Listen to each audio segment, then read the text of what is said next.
इसलिए हम उठाएंगे। बात जायज होना चाहिए, बात इस मुल्क की होना चाहिए, बात इस धरती की होना चाहिए, बात इस तिरंगे की होना चाहिए, बात मेरे मुल्क की शान की होना चाहिए, बात इंसान की और इंसानियत की होना चाहिए। हम उठाएंगे इंशाअल्लाह। लोगों ने कहा कि तेरी आवाज क्या है? मैंने कहा घर में सबसे ज्यादा आवाज किसकी सुनी जाती है? आवाज सबसे ज्यादा घर में सबसे छोटे की सुनी जाती है, जो सबसे छोटा होता है। शर्त यह है कि वो जिद्दी और जुनूनी हो। मैंने कहा अल्लाह का फजल है, अल्लाह ने जुनून भी बहुत दिया और जिद भी बहुत दी है। हक के लिए जिद भी मेरी उतनी रहेगी, इतना चीखूंगा कि फिर दूसरी आवाजें इंशाअल्लाह बंद होंगी, हक की आवाज होगी, और तब मैं हिंदुस्तानी और इस भारतीय कहलाने पर फख्र करूंगा। एक ऐसी चीज जो इबादत की है, मैं जो लोग नहीं जानते हैं उनको बताना चाहता हूं, बेटे और बेटियों को, ये मस्जिद पर लड़वाने वालों, मेरी आवाज वहां तक पहुंचाओ। एक बड़ा कमजोर शख्स ये ऐलान कर रहा है, ये गुरुद्वारों को मंदिरों को टकराने वालों, ये मस्जिद और मंदिर को टकराने वालों, हमारी इबादत भी अलग नहीं है, तुमने नहीं पढ़ा। नमाज किस चीज का नाम है? कयाम, रुकू, सुजूद, और फिर आखिर में बैठ जाते हैं। ये चारों चीजें, जाइएगा अगर मेरी बात गलत है, मैं किसी अपने इन बच्चों को जो सनातन धर्मी है खुश करने को नहीं कह रहा हूं। गीता के 6 अध्याय 10, 11, 12, 13 श्लोक पढ़िए। योगी योजी सतत महात्मा नम रहस्यति एकाकी यचित आत्मा निराशीर परिग्रह।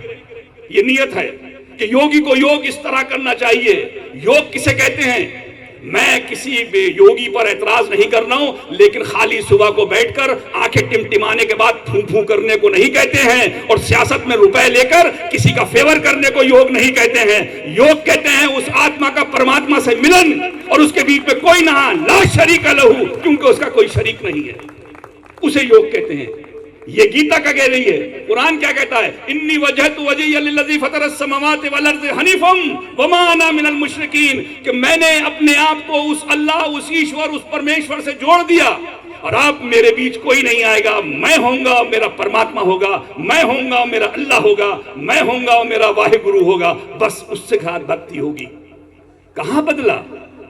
वही वहां नियत, वही वहां यहां है। एक श्लोक में कहा अगले कि एक ऐसा आसन लगाओ, न तो नीचन न तो ऊंचम, न वो ऊंचा हो न नीचा हो।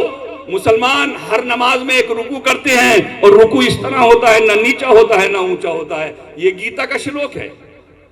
और सबसे बड़ी बात, यहां बहुत है मेरे स्टूडेंट्स को छोड़ के, क्योंकि वो तो फटाफट कहने लगे हैं।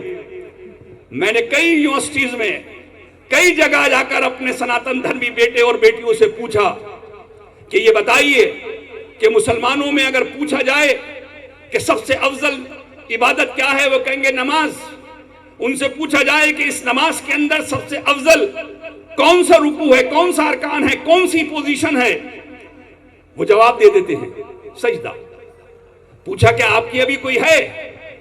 पहले तो जवाब नहीं मिलता, और मिलता भी है तो कहते हैं हाँ साष्टांग। हमने कहा साष्टांग किसे कहते हैं, जरा देखो। तो ज्यादातर कहेंगे कि साष्टांग इसी तरह लगाते हैं, मैं लगा के दिखा रहा हूं।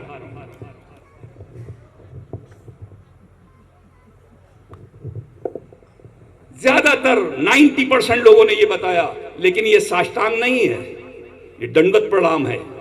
बड़ा अच्छा है, बड़ा अफजल है, क्योंकि हम परमात्मा के लिए अगर लगाएं और उसके आगे झुकें तो यकीनन बहुत है, लेकिन साष्टांग नहीं है।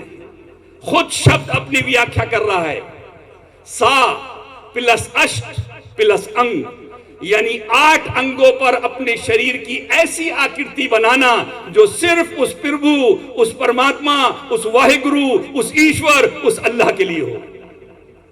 ये कौन कह रहा है? सनातन धर्म कह रहा है, ये वेद कह रहे हैं। मैं अपने तमाम यहां मौजूद भाइयों बहनों से कहता हूं, यही उस नमाज में होता है, उसे सजदा कहते हैं। जरा गिन लीजिए, 2 पंजे, 2 घुटने, 2 ये हाथ, एक नाक और एक माथा टिकना जरूरी है। इसी तरह मुसलमान इसे सजदा कहते हैं, सनातन धर्म में ये साष्टांग है। तो मीनिंग तो नहीं बदला, धर्म तो नहीं बदला। धर्म वही है।